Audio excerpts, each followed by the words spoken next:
ஒரு அநாகரிக செயலாக போய் ஸ்டாலினுக்கு மட்டும் தெரிவிச்சு விட்டு, வைகோவுக்கு தெரிவிச்சு விட்டு, சீமானுக்கெல்லாம் தெரிவிச்சு விட்டு, எடப்பாடியாருக்கு தெரிவிக்காத இந்த டிவிக்கே விஜய் ஒரு அரசியல் நாகரிகம் தெரிஞ்சவனா? அதெல்லாம் கிடையாது. அரசியல் நாகரிகம்லாம் தெரியல. பின்னாடி உள்ளவங்க சொல்கிறத வச்சு செஞ்சிட்ருக்கார். கண்டிப்பாக அங்கு சங்கீதா சாபமும் வரும் என்று நினைக்கிறேன். பார்ப்போம், நல்லதே நடக்கட்டும். நாம் சாதாரண மக்கள் இதை எடுத்து உரைக்கிறது தான் நம் மக்கள் சக்தியின் பேச பக்கத்தில் ஆள் இல்லைங்க. அதனால இந்த யூடியூப்பில் என்னோட ஆதங்கத்தை கொட்டுறேன். அதில் ஏதாவது ரொம்ப ஓவராக கொட்டியிருந்தா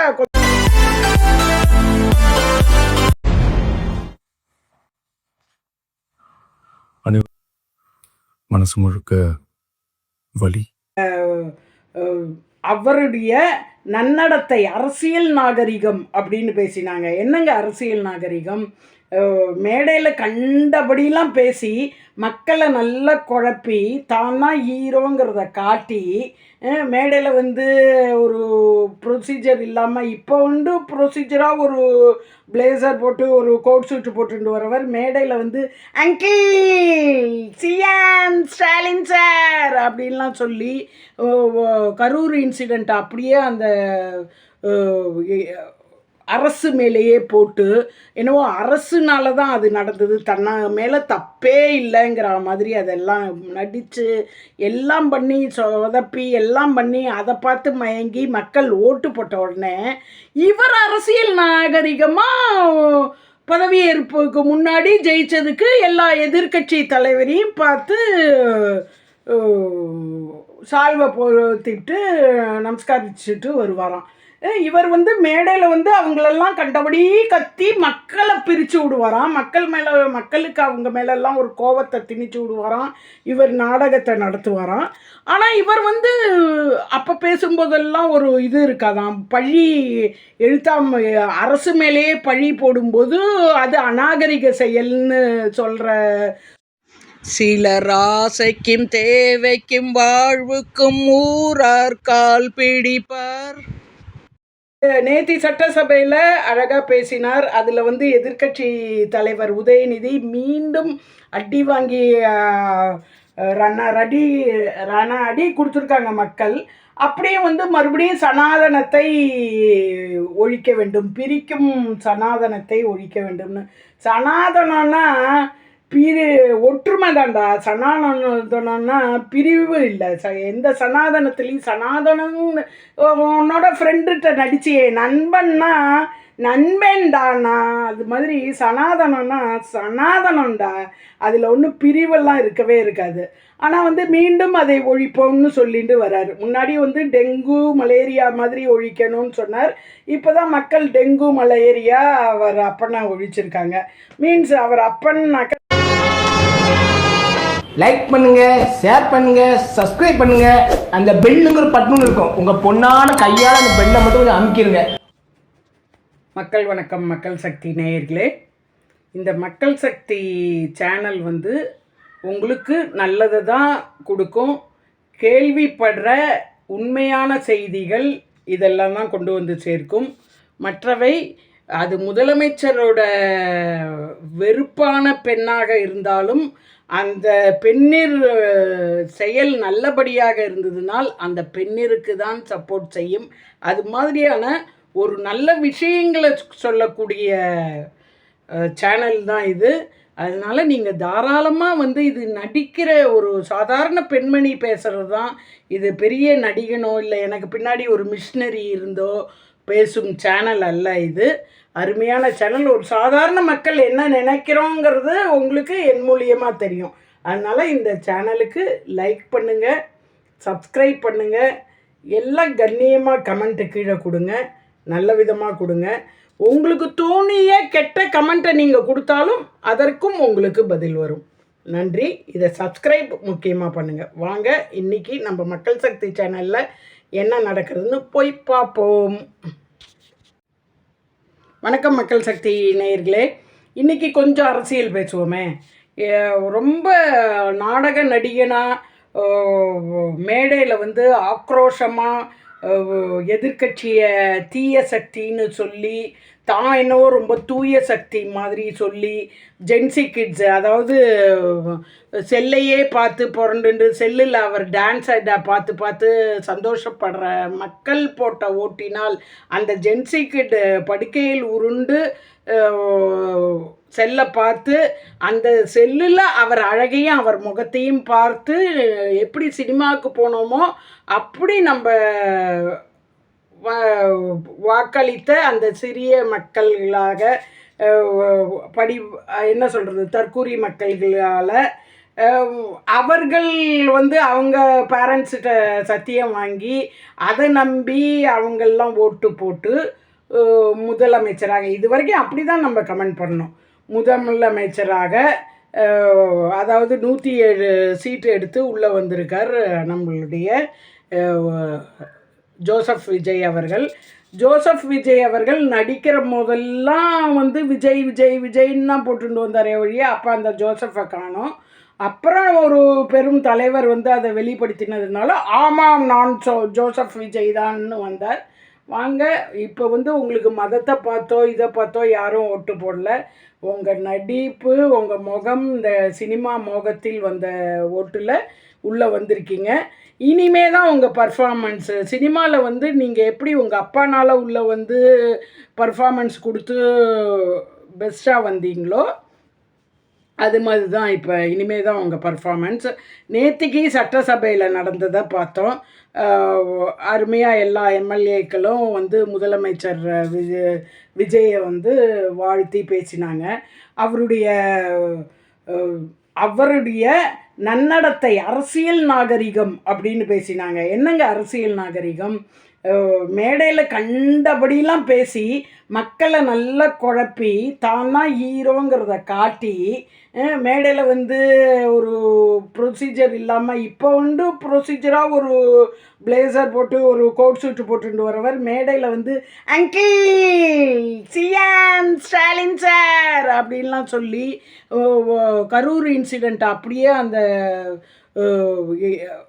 அரசு மேலேயே போட்டு என்னவோ அரசுனால தான் அது நடந்தது, மேலே தப்பே இல்லைங்கிற மாதிரி அதெல்லாம் நடித்து எல்லாம் பண்ணி சொதப்பி எல்லாம் பண்ணி அதை பார்த்து மயங்கி மக்கள் ஓட்டு போட்ட உடனே இவர் அரசியல் நாகரிகமாக பதவியேற்புக்கு முன்னாடி ஜெயித்ததுக்கு எல்லா எதிர்க்கட்சி தலைவரையும் பார்த்து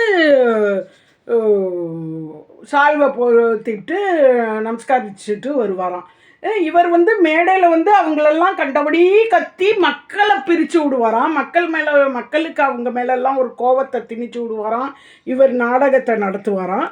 ஆனால் இவர் அப்போ பேசும்போதெல்லாம் ஒரு இது இருக்காதாம், பழி அரசு மேலேயே பழி போடும்போது அது அநாகரிக செயல்னு சொல்கிற துப்பு இல்லாமல் அவரை எடுத்தாச்சு. ஆனால் எடுத்ததுக்கப்புறம் அவர் அரசியல் நாகரிகமாக போய் எல்லாருக்கும் போத்தினாங்களா, இது எல்லாருமே சொல்லிட்டு இருக்காங்க. ஒருத்தர் கூட அதில் அரசியல் அநாகரிகமாக முன்னாடி பேசிவிட்டு இப்பொழுது அரசியல் நாகரிகமாக வந்திருக்கும் அப்படின்னு கூட சொன்னால் கூட அது ஒத்துக்கலாம். சரி, ஓகே, இவங்கக்குள்ளே கூட்டுந்தாங்கன்னு நல்லா தெரிஞ்சுக்கங்க. மக்கள் நமக்கு பிடித்தவர்களுக்கு போடணும், ஓகே. அதே அங்கு யார் நடிக்கிறார்கள் என்று பார்க்க வேண்டும். நிச்சயம் இப்போ அவர் முதல்ல எதிர்க்கட்சி முன்னாள் முதலமைச்சர்னு போய் இவருக்கு போட்டார் அரசியல் நாகரிகம், ஸ்டாலின் சாருக்கு போட்டார். அந்த அரசியல் நாகரிகம் எங்கே போச்சு? ஏன் எடப்பாடிக்கு அவர் போய் ஷால்வை போத்தலை, வைகோவை பார்த்துருக்கார். ஏன்னா இவங்க பின்னணியில் தான் உள்ள அவர் வெளியிலே வந்திருக்கார். இதெல்லாம் ஊர்ந்து பார்க்கணும், ஞானம் வேணும், விஸ்டம் வேணும், நாலேஜ் வேணும். அது மக்கள் சக்தி சேனலில் இருக்கிறதுனால அதை உங்களுக்கு கொடுக்குறோம். தயவு செஞ்சு திங்க் பண்ணுங்க. இனிமேல் இந்த நேற்று சட்டசபையில் அழகாக பேசினார். அதில் எதிர்க்கட்சி தலைவர் உதயநிதி மீண்டும் அடி வாங்கி ரண அடி கொடுத்துருக்காங்க மக்கள். அப்படியே மறுபடியும் சனாதனத்தை ஒழிக்க வேண்டும், பிரிக்கும் சனாதனத்தை ஒழிக்க வேண்டும்னு.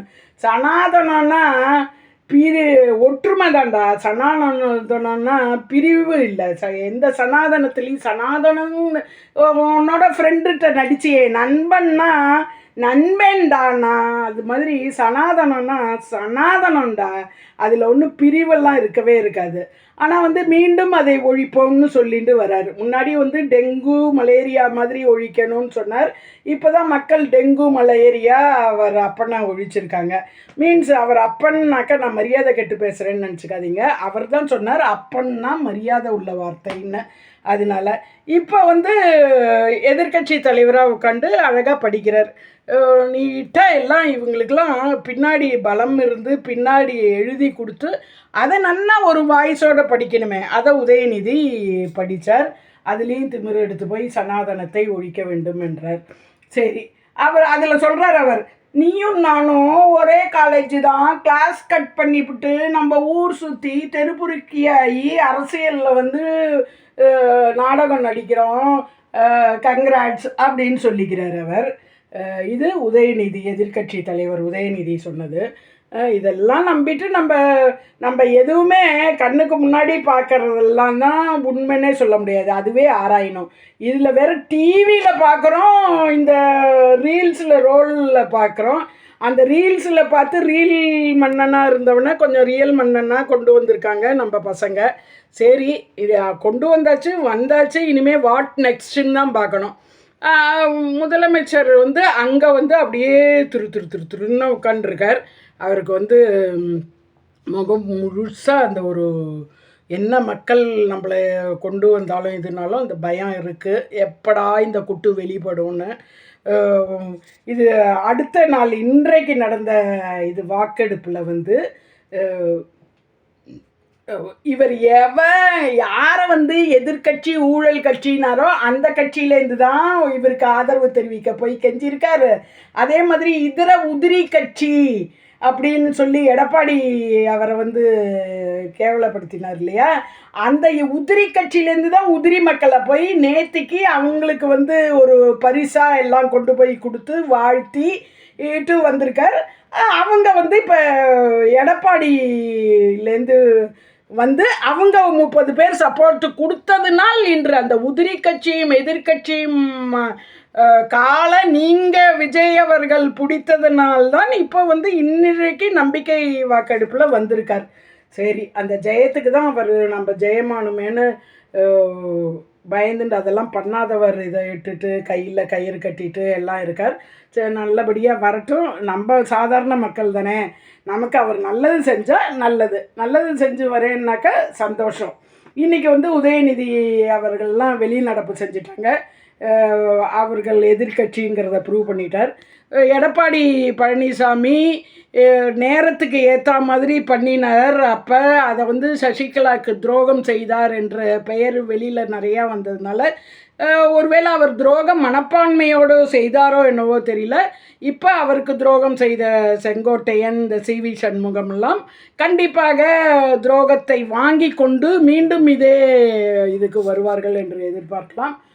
ஆக மொத்தம் ஒரு நன்றி தெரிவிக்கிறதுல கூட வந்து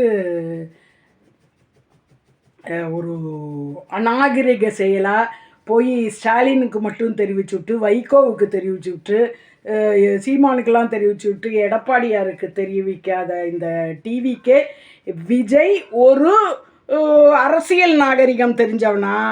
அதெல்லாம் கிடையாது. அரசியல் நாகரிகம்லாம் தெரியல, பின்னாடி உள்ளவங்க சொல்கிறத வச்சு செஞ்சிட்ருக்கார். கண்டிப்பாக அங்கு சங்கீதா சாபமும் வரும் என்று நினைக்கிறேன். பார்ப்போம், நல்லதே நடக்கட்டும். நாம் சாதாரண மக்கள் இதை வந்து எடுத்து உரைக்கிறது தான் நம் மக்கள் சக்தியின்.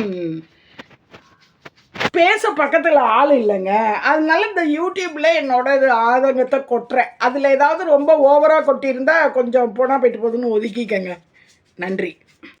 சிலர் ஆசைக்கும் தேவைக்கும் வசதிக்கும் ஊரார் கால் பிடிப்பார்.